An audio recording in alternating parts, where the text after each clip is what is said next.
প্রিয় শিক্ষার্থীরা, আসসালামু আলাইকুম। আশা করি সবাই ভালো আছো। আজকে চলে আসলাম আরেকটি নতুন পর্বে। এ পর্বে আলোচনা করব অধ্যায় ১ ১৬ পৃষ্ঠার ৫, ৬, ৭ নম্বর অঙ্ক নিয়ে। তো ক্লাসটি তোমরা শেষ পর্যন্ত দেখবা।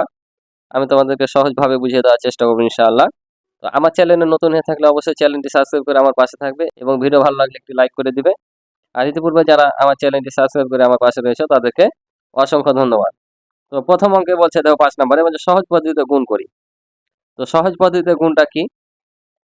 তো আমরা যে ওপর নিচে গুণ করি এটা একটা নিয়ম আছে।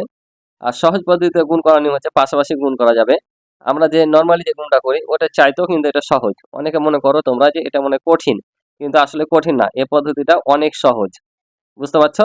তো চলো আমি তোমাদেরকে ওটা করে দিই, তাহলে তোমরা বুঝতে পারবা যে কিভাবে সহজ হয়। তো চলো আমরা খাতায় করি। তাহলে দেখো সহজ পদ্ধতিতে আমরা কিভাবে গুণ করব। আমরা এখানে দেখতে পাচ্ছ ১৯৯ আছে। ১৯৯ সাথে যদি আমরা ১ যোগ করি তাহলে কত হবে? ২০০ হবে। তো আমরা এখানে ২০০ নিয়ে নিব। বুঝতে পারছো? ২০০ নিলাম। কেন নিলাম? আমরা যদি এটাকে ২ দিয়ে গুণ করি সহজ না। ১৯৯ দিয়ে যখন গুণ করছিলাম তখন দেখো সবগুলো সংখ্যাতে গুণ করতে হবে। নাহলে কিন্তু বোঝা যাচ্ছিল না। এখন যদি আমরা এটাকে ২০০ দিয়ে নরমালি গুণ করি দেখো কত হয়? ২৫ দুগুণা ৫০। ঠিক আছে না? তাহলে ২৫ দুগুণা ৫০ যদি হয় ৫০ বসালাম আর এখানকার ২টা শূন্য। ঠিক আছে না? কত সহজে আমাদের গুণটা হয়ে গেল। বুঝতে পারছো? কিন্তু এটা দিয়ে যদি করতা সরাসরি পারতা, এভাবে করতে পারতা না। ওই জন্য এটা সহজ পদ্ধতি। কিন্তু আমাদের এখানে আছে কত? ১৯৯ আর আমরা গুণ করলাম কত? ২০০ দিয়ে। তাহলে কি কত বেশি দিয়ে গুণ করা হয়ে যাচ্ছে না? কত বেশি দিয়ে গুণ করা হচ্ছে? ১ দিয়ে। কারণ এখানে আছে ১৯৯ আর আমরা নিয়েছি ২০০। এটার সাথে ১ যোগ করাতে ২০০ হয়ে গেছে। সহজে গুণ করার জন্য এটা কি ১ যোগ অথবা বিয়োগ করতে হতে পারে। তো আমরা যেহেতু এখানে ১ যোগ করে নিয়েছি, ১ বেশি নিয়ে নিয়েছি, এখানে আমরা ১টা কি করব? বিয়োগ করে দেব। তাহলে দেখো আমরা যদি ২০০ থেকে ১ বাদ দিয়ে দিই তাহলে কত হবে? আবার ১৯৯ হবে। ঠিক আছে না? তাহলে একবার যোগ করলাম, আবার বেশিটা বিয়োগ করে দিলাম। কারণ আমাদের সবসময় এই ফিগারটাতেই আসতে হবে।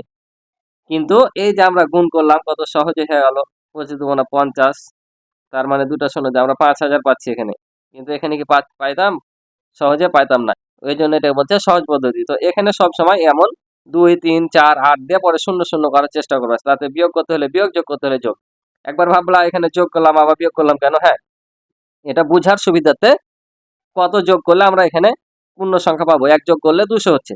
কিন্তু ২০০ নামাতে আবার ১ বেশি যাচ্ছে, তাই এখানে আমরা ১ বিয়োগ করে দিলাম। যা আবার ১৯৯ পেলাম। বুঝতে পারছো?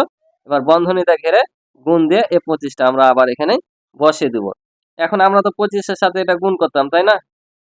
তাহলে এটা ভেঙে আমরা এটা পেয়েছি। তার মানে বন্ধনীও আছে। তাহলে আমরা কি করব? এই ২৫ এর সাথে এই দুইটাকে একবার একবার করে গুণ করব। কিভাবে দেখো? একবার ২০০ এর সাথে ২৫ গুণ করব, এখানে বিয়োগ আছে বিয়োগ দিব। আর এই ২৫ কে একবার ১ দিয়ে গুণ করব, অর্থাৎ ১ এর সাথে গুণ করব। তাহলে আমরা কিন্তু পেয়ে গেলাম। তাহলে এখানে যে ১ বেশি হচ্ছে হলো, এটা যদি আমরা এখন এটা বিয়োগ করে দিই তাহলে এখানে আমরা অ্যাকুরেট মানটা পেয়ে যাব। বুঝতে পারছো? তাহলে আমরা যদি এখন এটা গুণ করি নরমালি শূন্য বাদ দিয়ে আমরা এই দুটার সাথে এই ২ এর সাথে ২৫ গুণ করে দেবো। তাহলে ২৫ দুগুণা হয় ৫০। আর এখানে ২টা শূন্য বসিয়ে দিলাম। আবার ১ এর সাথে যাই গুণ করি ওটাই হয়। তাহলে ২৫ একে ২৫। এখন যদি আমরা এটার সাথে এটা বাদ দিই তাহলে কত হবে? তাহলে এখান থেকে ৫ বাদ দেওয়া যায় না। ১ ১০ ঢাল দিলাম, ১০ থেকে ৫ বাদ দিলে ৫। এখানে ১ দিয়ে দিলাম, তাহলে কত হলো? ৩। আবার ১ ১০ ঢাল নিলাম, ১০ থেকে ৩ বাদ দিলে হয় ৭। এখানে ১ দিয়ে দিলাম, তাহলে কত হলো? ১। আবার ১ ১০ ঢাল নিলাম, 10 থেকে যদি আমরা ১ বাদ দিই তাহলে ৯।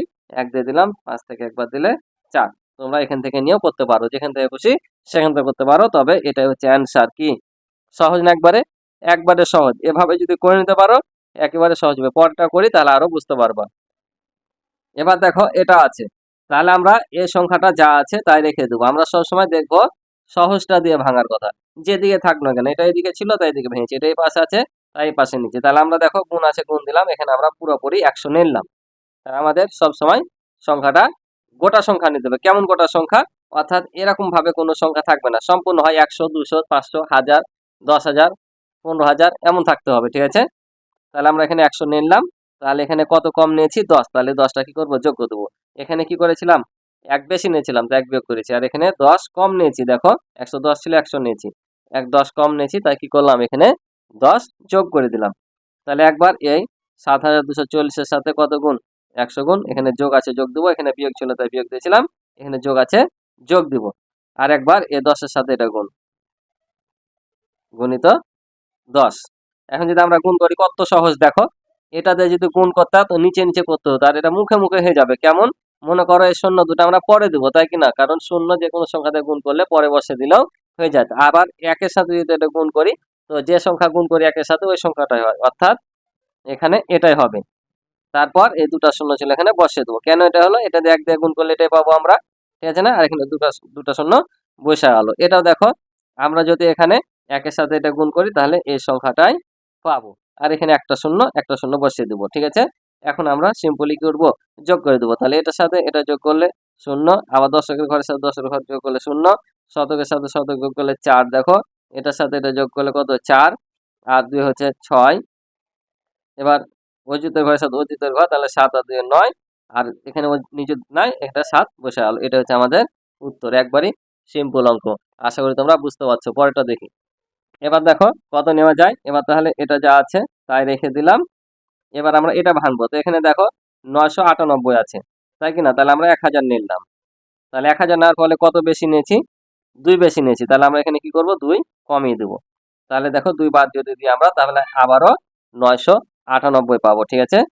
তাহলে এবার এটার সাথে একবার কি 1000 গুণ, আর এটার সাথে একবার 2 গুণ, সরি এখানে বিয়োগ হবে, এখানে বিয়োগ আছে, বিয়োগ দিলাম, আর একবার এটার সাথে এটা গুণ, ঠিক আছে? এখন আমরা গুণ করে দেবো। তাহলে দেখো আবার একের সাথে যদি এটা গুণ করি আমরা এইটাই পাবো, আর এই 3টা শূন্য আমরা এখানে বসিয়ে দেবো। বিয়োগ আছে বিয়োগ, এবার 2 দিয়ে এটাকে গুণ করে দেবো। 2 2 4, আর এখানে 5 2 10, 10 শূন্য হাতে থাকে 1, 4 2 8, আর এখানে 9, আর এখানকার শূন্যটা বসে গেল। এখন আমরা যদি বিয়োগ করে দিই তাহলে আমার অঙ্ক শেষ। তাহলে শূন্য থেকে শূন্য বাদ দিলে কত হয়? শূন্য। এই শূন্য থেকে 4 বাদ দেওয়া যায় না, এখান থেকে 1 10 দিয়ে নিলাম, তা 10 থেকে 4 বাদ দিলে 6, এখানে 1 দিয়ে দিলাম 9 হলো, আবার এখানে 1 10 নিলাম, তাহলে 10 থেকে যদি আমরা 1 বাদ দিই তাহলে 9, এখানে 1 পরিশোধ করে দিলাম, কত? 10 হলো। 10 থেকে শূন্য বাদ দেয় না, 1 10 দিয়ে নিলাম, 10 থেকে 10 বাদ দিলে শূন্য, এখানে 1 দিয়ে দিলাম, 2 থেকে 1 বাদ দিলে 1, আর ধার নাই, 5 4 বসে গেল। এটা আমাদের উত্তর। আশা করি বুঝতে পারছো। আমি এখান থেকে ধার নিয়ে করাচ্ছি, তোমরা চাইলে এখান থেকেও করতে পারো, সমস্যা নাই, ঠিক আছে? তো এবার দেখো আবার এখানে ভাঙবো আমরা। তাহলে এটা যা আছে তাই উঠে নিব। তাহলে এখানে দেখো আমরা পুরোপুরি 1001 আছে, আমরা এখানে 1000 নিলাম। তো কত কম নিয়েছি? 1 নিয়েছি, কারণ আমাদের এখানে আছে 1001, 1000 নিয়েছি। আবার যদি 1000 এর সাথে 1 যোগ করি তাহলে কত পাবো? 1001 পাবো। এখন আমরা কি করব? একবার এটার সাথে গুণ, একবার এটার সাথে গুণ। এটা গণিত কত? 1000, এখানে যোগ আছে যোগ দিব, এখানে বিয়োগ ছিল বিয়োগ দিয়েছিলাম। তাহলে 1 এর সাথে 6520 গুণ। তাহলে আবার যদি আমরা 1 এর সাথে এটা গুণ করি, এটাই হবে 6520, আর এখানে 3টা শূন্য বসে হবে যোগ। তাহলে আবার হচ্ছে 6520, আর কিছু শূন্য নাই, তাই এখানে আমাদের থাকা হলো। এখানে শূন্য থাকলে আমরা এখানে কি দিতাম? শূন্য দিতাম। বুঝতে পারছো? এখন যোগ করে দেবো সিম্পলি। তাহলে এটার সাথে এটা যোগ করলে কত? শূন্য। এটার সাথে এটা যোগ করলে 2, 5 এর সাথে শূন্য যোগ করলে 5, 6 এর সাথে শূন্য যোগ করলে 6, আর কিছু নয়, তাহলে 2 5 6 বসে গেল। এটা হচ্ছে আমাদের উত্তর। আশা করি তোমরা বুঝেছো। তো তোমরা এতক্ষণ শিখলা সহজ পদ্ধতিতে গুণ, এখন শিখবা সহজ পদ্ধতিতে ভাগ। এটা কিভাবে করতে হয়? তো চলো আমি তোমাদেরকে একবারে ইজি সিম্পল ভাবে খাতায় সরাসরি দেখিয়ে দিই। তো দেখো সহজ পদ্ধতিতে ভাগ হচ্ছে, এখানে যে সংখ্যাটা থাকবে সে সংখ্যাটা দিয়ে তোমাদের ভাগফল এবং ভাগশেষ বের করতে হবে। তো এখানে দেখবা সবসময় 10 100 1000 এভাবে সংখ্যাগুলো বেশিরভাগই দেওয়া থাকবে। তো এটা বের করবা কিভাবে? সহজে, অতি সহজে, ভাগ না করে, উপর নিচে ভাগ না করে কিভাবে তোমরা বের করবা? তো এই যে এখানে শূন্য দেখতে পাচ্ছ, একের পরে যত ঘর শূন্য থাকবে ভাজ্যের, অর্থাৎ এটা হচ্ছে ভাজ্য, এটা হচ্ছে ভাজক, এই ভাজ্যের ডান দিক থেকে তত ঘর রেখে বাকিগুলো যা থাকবে সেগুলো হবে ভাগফল, আর যত ঘর শূন্য থাকবে ডান দিকে আমরা যেটা রাখবো সেটা হচ্ছে ভাগশেষ। কি বললাম? যে এখানে যত ঘর শূন্য থাকবে ডান দিক থেকে তত ঘর হবে ভাগশেষ, আর বাকিগুলো হবে ভাগফল। যেমন দেখো এখানে আছে 2টা শূন্য, তাহলে এই যে এখানে এই 2টা হবে তোমার কি? ভাগশেষ। আর এখানে যেটা আছে সেটা হবে ভাগফল, অর্থাৎ আবদ্ধ করেও দিতে পারো তুমি চাইলে হবে, এটা হচ্ছে ভাগফল। আর এই যে 2টা শূন্যের জন্য আমরা নিচে দাগ দিলাম 2 ঘর রেখে, এটা হচ্ছে ভাগশেষ। যতগুলো শূন্য থাকবে শেষ দিক থেকে তত ভাগশেষ হবে, আর প্রথমকার গুলো ভাগফল হবে। তাহলে আমরা নর্মালি পেয়ে গেলাম, দেখো ভাগফল হচ্ছে তোমার 674, আর ভাগশেষ হচ্ছে 58। এটা আমাদের অঙ্ক, এটা হচ্ছে সহজ পদ্ধতিতে ভাগ। তাহলে এটা আমাদের শেষ। এখানে বৃত্ত দিতে পারতা, এভাবেও করতে পারো, ঠিক আছে। তো বৃত্ত দিলে গোল হয়ে যায়, চার কোণাটাই আমাদের চতুর্ভুজটাই ভালো মনে হচ্ছে। তাহলে 2 নাম্বারটা দেখি। তাহলে এবার দেখো 10 দিয়ে সংখ্যাটাকে ভাগ করতে হবে। তো 10-এর কয়টা শূন্য? একটা। তাহলে এই যে এক ঘর রেখে আমি বাকি ঘরগুলো কি করলাম? নিলাম। তার মানে কি এটা ভাগফল, এটা ভাগশেষ। তাহলে আমরা কত লিখবো? 8250। ভাগশেষ নাই আমাদের, ভাগশেষ শূন্য লিখলে লিখতে পারো, না লিখলে নাই, যেহেতু আমাদের এখানে ভাগশেষ থাকছে না। তাহলে 3 নাম্বারটা দেখি। তাহলে এবার দেখো 100 আছে, 100-এর কয়টা শূন্য? দুটা। তাহলে দুটা শূন্য লিখে দাও। বাকিগুলো কি? ভাগফল।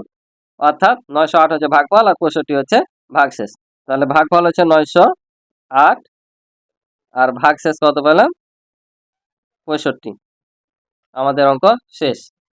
তাহলে আবারও দেখো 100 আছে, তাহলে আবারও 2 ঘর এই পাশ রেখে এই পাশটা হবে কি তোমার ভাগফল। তাহলে ভাগফল কত পেলাম? 852। আর ভাগশেষে কিছু আছে, কারণ 100 দুটা শূন্য, দুটা শূন্য আমরা ভাগশেষ রেখে দিয়েছি, অর্থাৎ ভাগশেষ শূন্য।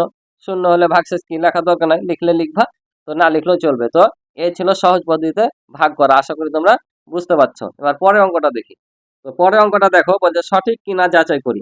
এখানে ভাগ করে কিন্তু দেওয়া আছে, ভাগফলও দেওয়া আছে, ভাগশেষও দেওয়া আছে, কিন্তু এই ভাগফল ভাগশেষটা সঠিক কিনা আমাদের যাচাই করে দেখতে হবে, ঠিক আছে। তো এটা দুই ভাবে করা যায়। একটা হচ্ছে তোমরা সরাসরি এই সংখ্যাটাকে এটা দিয়ে ভাগ করে মিলিয়ে দেখবা যে ভাগফল 101 এবং ভাগশেষ 252 আসছে কিনা। আরেকটা হচ্ছে যে আমরা যে সূত্র জানি ভাজ্য নির্ণয়ের সূত্র, যে ভাজক গুণিত ভাগফল যোগ ভাগশেষ, এভাবেও কিন্তু সত্যতা যাচাই করা যায়। তো এর পূর্বের পৃষ্ঠাতে ছিল এমন সঠিকতা যাচাই, ওখানে আমি ভাগ করে দেখেছিলাম। আমি এখানে তোমাদের ভাজ্যের সূত্রের মাধ্যমে তোমাদের সত্যতা যাচাই করে দেখাবো যে এগুলো আসলে সঠিক কি সঠিক না। তো চলো আমি সরাসরি খাতায় তোমাদের করে দেখাই। তাহলে দেখো আমি এখানে উঠে এনেছি, এখন আমাদের এটা প্রমাণ করতে হবে যে এটা সঠিক কি সঠিক না। তাহলে আমরা এখানে সমাধান করব, লিখে নিব, যে তোমরা দেওয়া আছে লিখতে পারো, এখানেও লিখতে পারো। আমি এখানে লিখলাম যে এখানে ভাজ্য, ভাজ্য সমান কত দেওয়া আছে? 29,845। ভাজক দেওয়া আছে 293। ভাগফল দেওয়া আছে দেখো 101, আর ভাগশেষ দেওয়া আছে 252। এই তথ্যগুলো আগে তোমরা এখানে লিখে নিবা বা দেওয়া আছে দিয়ে। এখন লিখবো যে ভাজ্য, তাহলে আমরা এখন ভাজক গুণিত ভাগফল যোগ ভাগশেষ করে যদি আমরা এটা পাই, তাহলে আমাদের উক্তিটি সঠিক, না হলে সঠিক না। তাহলে আমরা এখন লিখবো যে অতএব ভাজ্য সমান ভাজক, সূত্রটা লিখবো আমরা গুণিত ভাগফল। যারা আমার পূর্বের ক্লাস দেখেছো, আমি সূত্রগুলো সব লিখে দিয়েছিলাম, নিঃশেষে বিভাজ্য হলে না হলে সবগুলোই। তাহলে ভাজক গুণিত ভাগফল যোগ ভাগশেষ হয়, ভাগশেষ হয়। এখন আমরা এই তিনটা জিনিস গুণ যোগ করে যদি এটা আসে তাহলে সঠিক, নাহলে সঠিক না। তো ভাজক কত? আমাদের ভাজক এখানে হচ্ছে 293 গুণিত ভাগফল কত? 101 যোগ ভাগশেষ কত? 252। তাহলে আমরা এখন এই দুইটাকে গুণ করে নিব, গুণ করে যেটা পাবো সেটা এখানে বসিয়ে দেবো, বুঝতে পারছো? তো 1 দিয়ে গুণ করলে সবই কি হবে? যা আছে তা হবে, কারণ একের সাথে যে সংখ্যা গুণ করি সে সংখ্যাটাই হয়। একটা শূন্য, শূন্য দিয়ে যাকে গুণ করি শূন্য, এবার দুইটা শূন্য যেহেতু এখানে এসছি। আবার 1 দিয়ে গুণ করলে 3, 9, 2, যোগ করলে এখানে 3, এখানে 9, 2 আর 3 এ 5, এখানে 9, 2। তাহলে আমরা কত পেলাম? 29,593। 29,593 যোগ এই দুটা গুণ করে এটা পেলাম, এখানে যোগ 252 আছে, 52 বসিয়ে দিলাম। এখন যোগ করি, এটা আর এটা যোগ করলে হয় 5, এটা আর এটা যোগ করলে হয় 14, 4 হাত থাকে 1, 1 আর 2 3, 3 আর 5 8, এখানে আর শতকের ঘরে কিছু নাই, 9 নেমে গেল, 2 নেমে গেল। এখন আমাদের দেখো এখানে ভাজ্য কত ছিল? এখানে ভাজ্য ছিল 29,845। আমরা এই যে সূত্রের মাধ্যমে ভাজ্য সমান ভাজক গুণিত ভাগফল যোগ ভাগশেষ, কারণ এই সূত্র করে যদি আমাদের ভাজ্য এখানে যা যেটা হয়, তাহলে আমাদের উক্তিটি সঠিক। অর্থাৎ আমরা সূত্রটি প্রয়োগ করে দেখলাম, আমরা কি পাচ্ছি? তাহলে আমরা 29,845 ভাজ্য পাচ্ছি। এখানে ভাজ্য দেওয়া ছিল 29,845, আমরা ভাজ্যের সূত্র করে পেলাম 29,845। তার মানে আমাদের ভাগফল অঙ্কটার 101 হবে, ভাগশেষ 252 হবে, বুঝতে পারছো? কি বললাম, ভাজ্য যেহেতু সমান হয়ে গেছে সূত্রের মাধ্যমে, সেহেতু আমরা যদি আবারও এই 293 দিয়ে এটা ভাগ করি, ভাগফল আসবে তোমার 101 এবং ভাগশেষ আসবে 252। তাহলে আমরা এটা কি লিখে নিব, আমরা লিখবো অতএব, এখানে শুধু সঠিকও লিখতে পারো, উক্তিটিও সঠিক লিখতে পারো। আমরা লিখবো এখানে উক্তিটি সঠিক, উক্তিটি সঠিক। তাহলে উক্তিটি বলতে এটাকে বুঝাচ্ছে। আর না হলে আমাকে উঠাতে হতো, আর সরাসরি সঠিক লিখলে একটু কেমন লাগছে, তাই আমি কি লিখলাম, শুধু উক্তিটি সঠিক লিখলাম। অর্থাৎ এই যে ওরা বাক্যটা বলেছে, অর্থাৎ উক্তিও বোঝা যায় এই উক্তিটি সঠিক। আশা করি তোমরা বুঝেছো। এভাবে বাকি তিনটাও করা লাগবে। চলো করে দিই। এবার পরের অঙ্কটা দেখো, 2 নাম্বার। যেহেতু একই রকম 2 নাম্বারটা, 3 নাম্বারটা একটু অন্যরকম আছে, তো ওটা আমি করে দিচ্ছি। আর এটা আমি করে দিয়েছি অলরেডি, কারণ একই রকমের জন্য জাস্ট তোমরা এটা উঠিয়ে নিবা। যে এখানে দেওয়া আছে লিখেছি, আমি এখানে লিখলেও হবে কিন্তু, হ্যাঁ। তো দেওয়া আছেটা ভালো লাগছে, তাই দেওয়া আছে দিলাম, যে দেওয়া আছে ভাজ্য সমান এত, ভাজক এত, ভাগফল এত, ভাগশেষ 10। ঠিক আছে, তোমরা বই দেখো, আমি এখানে উঠে এনেছি, তোমাদেরও করবা, উঠাতে হবে। তো তোমরা বই দেখো, তাহলে বুঝতে পারবা। তাহলে সূত্র রেখা বাবা, ভাজ্য সমান ভাজক গুণ ভাগফল যোগ ভাগশেষ। তাহলে ভাজক ছিল কত, 321, ভাগফল হচ্ছে 123, বসালাম। আর ভাগশেষের নিচে 10 ছিল, 10 বসিয়ে দিলাম। তাহলে এখন আমরা এই দুটা গুণ করে এটা পেয়েছি যে 39,483। এই 39,483 সাথে 10 যোগ করলে হয় 39,493। তাহলে একটু তাকিয়ে দেখো এখানে ভাজ্যের দিকে, 39,493 ছিল, এখানে আমরা 39,493 পেয়েছি। তার মানে আমাদের উক্তিটি কি সঠিক, অর্থাৎ বাক্যটি সঠিক। তাহলে আমি লিখছি উক্তিটি সঠিক। বুঝতে পারছো? এই সংখ্যাটাকে যদি 321 দিয়ে ভাগ করো, তাহলে ভাগফল আসবে 123, ভাগশেষ আসবে 10। এবার একটু তোমরা 3 নাম্বারটার দিকে লক্ষ্য করে দেখো, এখানে 97,500 ভাগ আছে 186, তারপর বলছে এর ভাগফল 523, ভাগশেষ 222। তোমরা একটু ভাজক এবং ভাগশেষের দিকে লক্ষ্য করো। আমরা জানি ভাগ করার ক্ষেত্রে ভাগশেষ কখনো ভাজকের চাইতে কি হয় না, বড় হয় না। ভাগশেষ কখনো ভাজকের চাইতে বড় হয় না, সব সময় ছোট থাকে। কিন্তু এখানে দেখো ওরা সত্ত্বে দিয়েছে, এখানে ভাজক দিয়েছে 186 আর ভাগশেষ দিয়েছে 222। তাহলে দেখো ভাজকের চাইতে ভাগশেষই বেশি, অর্থাৎ বড়। তাহলে আমরা এখানে বুঝতে পারছি যে উক্তিটি সঠিক নয়। কেন সঠিক না? কারণ ভাগশেষ কখনো ভাজকের চাইতে বড় হতে পারে না, হবেও না। তার মানে উক্তিটি মিথ্যা। তো আমাদের এটা একটু খালি দেখাইতে হবে, জাস্ট কিভাবে লিখতে হবে এটা আমি তোমাদের দেখিয়ে দিই। তাহলে দেখো আমি এটা উঠেছি, তাহলে এখানে লিখতে হবে যে এখানে ভাজক, তাহলে দেখো লেস দেন ভাগশেষ, অর্থাৎ এটা কি ছোট চিহ্ন না? তাহলে আমরা ভাজকের দিকে এই মুখটা রেখেছি, আর ভাগশেষের দিকে এটা, এটা যেদিকে থাকে সেটা বড় বোঝায়। অর্থাৎ বুঝাচ্ছে, এটা দ্বারা বুঝাচ্ছে যে ভাগশেষের চাইতে ভাজকটা ছোট। কিন্তু ভাগশেষ কি কখনো ভাজকের চাইতে বড় হয়, বা ভাজক ভাগশেষের চাইতে ছোট হয়? হয় না। ভাগশেষ সর্বদা ছোট থাকে। তাই আমাদের এখানে উক্তিটি কি মিথ্যা। তাহলে আমরা এখানে লিখে নেব একটু, যেহেতু ভাগশেষ কখনো ভাজকের চেয়ে বড় হয় না, তাহলে সুতরাং উক্তিটি কি সঠিক নয়। তার মানে উক্তিটি ভুল, সঠিক নয়। বুঝতে পারছো? যেহেতু ভাজক ভাগশেষের চাইতে ছোট অথবা ভাজকের চাইতে ভাগশেষ বড়, সেহেতু উক্তিটি কি সঠিক নয়। এটাই হচ্ছে উত্তর। আশা করি তোমরা অঙ্কগুলো বুঝেছো। তো আজকে এ পর্যন্তই, দেখা হবে পরবর্তীতে লিখিত অঙ্কগুলো নিয়ে। তো আমার ভিডিওগুলো তোমরা প্রতিনিয়ত ধারাবাহিকভাবে পেতে চাইলে আমার চ্যানেলটি সাবস্ক্রাইব করে রাখতে পারো। আর ভিডিও ভালো লেগে থাকলে বা ক্লাসটি ভালো লেগে থাকলে অবশ্যই একটা লাইক করে দিবে। তো আজকে এ পর্যন্ত, ভালো থাকো, সুস্থ থাকো, আল্লাহ হাফেজ।